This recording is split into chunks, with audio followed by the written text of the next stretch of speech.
फिर भी इस हड्डी से यदि कुछ कल्याण तुम्हारा है तो ले जाओ परमार्थ में, यह कुछ दान हमारा है। देखो सुनो, एक धर्मशास्त्र कहता है, दधीचि ऋषि ने कहा, धर्मशास्त्र कहता है एक राज्य को बचाने के लिए अगर कहीं एक देश को बचाने के लिए अगर कहीं एक राज्य को छोड़ना पड़ता है तो छोड़ देना चाहिए। एक राज्य को बचाने के लिए अगर कहीं एक जिला को छोड़ना पड़ता है तो उस जिला को छोड़ देना चाहिए। एक विधानसभा को, एक जिला को बचाने के लिए एक विधानसभा को छोड़ना पड़ता है तो उस विधानसभा को छोड़ देना चाहिए। एक विधानसभा को बचाने के लिए एक जनपद पंचायत को छोड़ना पड़ता है तो उस जनपद पंचायत को छोड़ देना चाहिए। एक जनपद पंचायत को बचाने के लिए एक गांव को अगर कहीं छोड़ना पड़ता है उस गांव को छोड़ देना चाहिए। और एक गांव को बचाने के लिए एक व्यक्ति को अगर कहीं छोड़ना पड़ता है तो उस गांव को, उस व्यक्ति को छोड़ देना चाहिए। ये धर्मशास्त्र कहता है।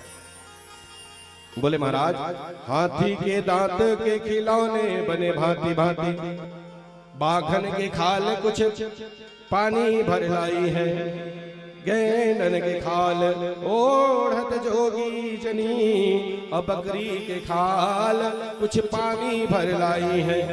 कहे कविदास दयाराम भजन बिना, और मनुष्य के जीवन कुछ काम नाई है। देखो जी, जो हाथी के दांत होता है उससे तो कम से कम खिलौना बनाने का काम आ जाता है, लेकिन ये मनुष्य के शरीर से कोई बनता क्या दिया? बोलो। गौ माता के चमड़े से कम वाद्य यंत्र बनाने का काम आ जाता है, लेकिन ये मनुष्य का शरीर से कुछ बनता है? बोलो, कुछ नहीं बनता।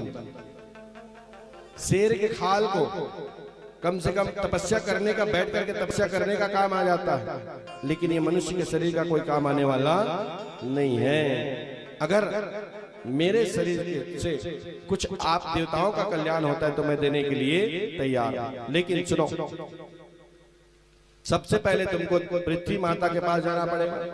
पृथ्वी माता गौ के रूप को धारण करेंगे। मेरे शरीर के ऊपर में दधी का लेप करना और नमक इत्यादि डाल करके पृथ्वी माता जो है उसको चाटेंगे।